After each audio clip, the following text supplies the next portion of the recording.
বিএনপির ভারপ্রাপ্ত চেয়ারম্যান জনাব তারেক রহমান যেখানেই যাচ্ছেন সবাইকে হাত নেড়ে অভিবাদন জানানোর পাশাপাশি একটা কাজ করছেন, সবার কাছে সব জায়গায় দোয়া চাইছেন। It's a new dimension.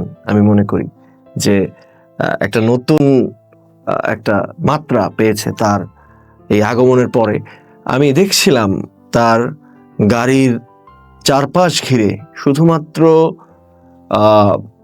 দলীয় কর্মীরা যে অবস্থান করছে তা নয়, রাস্তায় দুধারে সাধারণ মানুষেরা, আবাল বৃদ্ধ বনিতা, মা বোনেরা, বাচ্চা শিশুরা সবাই হাত নেড়ে তারেক রহমানের অভিবাদনের জবাব দিচ্ছেন। বারান্দা থেকে, ব্যালকনি থেকে মা বোনেরা তারেক রহমানকে দেখার চেষ্টা করছেন।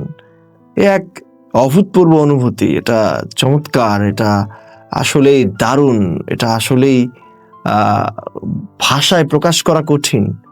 এটা একটা এরা, নিউ এরা। বাংলাদেশের মানুষ এই স্বাদটা পেয়েছিল যখন শহীদ প্রেসিডেন্ট জিয়াউর রহমান বাংলাদেশের মাটিতে রাজনীতি শুরু করেছিলেন, যখন লোকালয়ে যাওয়া শুরু করেছিলেন। এই স্বাদটা মানুষ পেয়েছিল যখন দেশনেত্রী বেগম খালেদা জিয়া লোকালয়ে যাচ্ছিল, মানুষের সাথে মিশছিল, তাকে দেখে, তাকে দেখার জন্য মানুষ আশা।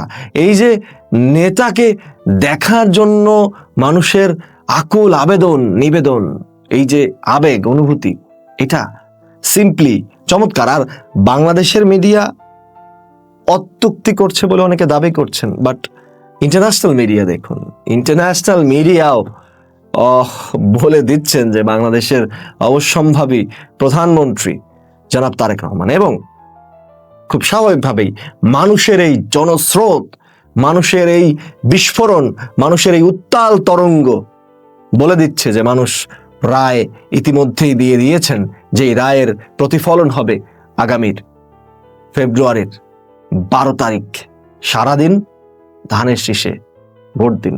অর্থাৎ আগামী 12 তারিখ বাংলাদেশের মানুষ প্রধানমন্ত্রী হিসেবে ইনশাআল্লাহ জনাব তারেক রহমানকে বেছে নেবেন।